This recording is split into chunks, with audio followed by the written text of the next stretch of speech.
জামশেদপুরের শতাব্দী প্রাচীন মন্দির জামশেদপুর কালীবাড়ি আশ্রম বেলডি বা বেলডি কালীবাড়ির তত্ত্বাবধানে আগামী ২৪শে মার্চ থেকে ২৮শে মার্চ বাসন্তী দুর্গোৎসবের আয়োজন করা হবে।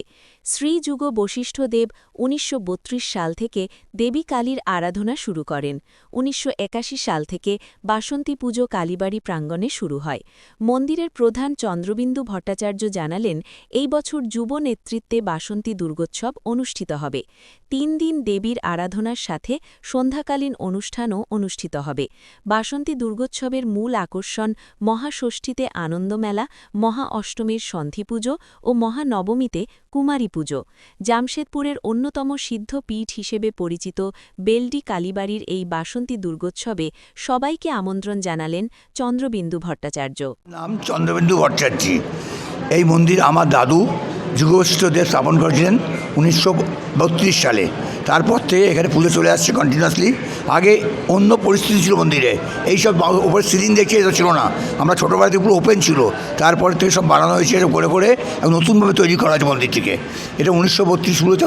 দুর্গাপুজো আগে আমাদের ঘটে পুজো হতো। ১৯৬৪ সাল থেকে আমার বাবা জ্যাঠা মিলে সব বাইরে গিয়ে দুর্গাপুজো স্টার্ট করেন, প্যান্ডেল বাড়ি স্টার্ট করে।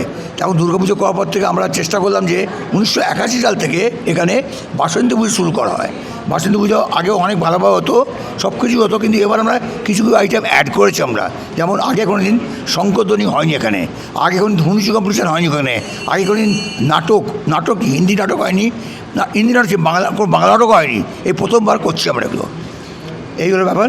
আর আরও অনেক কিছু অ্যাড করেছি, যেমন আমাদের একটা কালীবাড়ি অ্যান্থেম লেখা হয়েছে, যেটা আগে কোনোদিন করা হয়নি, সেটা এবারই লেখা হচ্ছে। তন্দাদি ওটা লিখেছেন, উনি নিজের ভাষায় লিখেছেন যে ওটা করা হচ্ছে। উনি লিখেছেন, বেশ সুরও দিয়েছেন।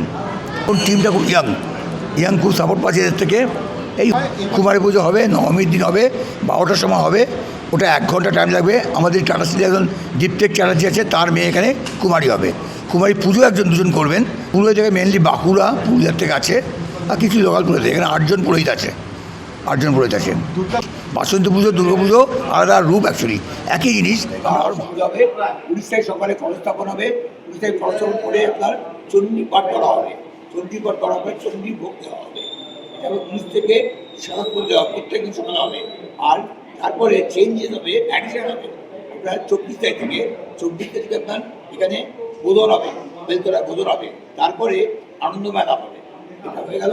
তারপরে 27 তারিখে কলা গাছে পুজো হবে, দিয়ে আপনার ওখানে পান প্রতিষ্ঠা করাবে, ওখানে পুষ্পাঞ্জলি হবে, আরতি হবে। তারপরে আপনার সন্ধ্যেবেলাতে ভোগ বিতরণ হবে। ভোগ বিতরণ করার পরে তারপর সন্ধ্যেবেলায় কালচারাল প্রোগ্রাম হবে। কালচারাল আমরা স্টার্ট করবো প্রথম এই দিয়ে ম্যাজিক শো হবে। আমার নাম তন্দ্রা মুখার্জি, আমি সিঙ্গার। পুজোয় 24, 25, 26, 27 4 দিনই আমাদের অনুষ্ঠান হবে। 24 তারিখে দাদা আনন্দমেলা রেখেছেন, ওখানে একটা আমাদের অ্যান্থেম সং সেটা আমি নিজেই লিখেছি এবং সুর করেছি, সেই গানটাকে করা হবে। তারপরে ওয়েলকাম সপ্তমীর দিন, এটা কিন্তু পুরো টোটাল বেলডি কালীবাড়ির মেম্বারদের দিয়েই আমরা করছি। আর সপ্তমী, অষ্টমী, নবমী 3 দিন সোলো প্রোগ্রাম রয়েছে গানের, তারপরে ডান্সের প্রোগ্রাম রয়েছে, ম্যাজিকের প্রোগ্রাম রয়েছে, আমাদের ধুনুচি ডান্স রয়েছে এবং পুরুষ ইকুয়ালি রয়েছে।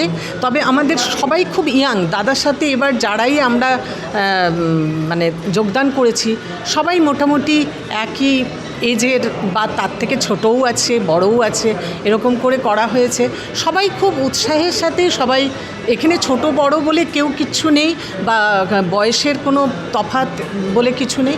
যারা আসছে তাদেরকেই দাদা ওয়েলকাম করছেন এবং খুবই আনন্দ সহকারে সবাই ঝাঁপিয়ে কাজটা যাতে খুব সুষ্ঠুভাবে করা যায়, প্রত্যেকটা প্রোগ্রামকে সাকসেসফুলি করতে আমরা সবাই উদ্যোগী নিয়েছি আর কি।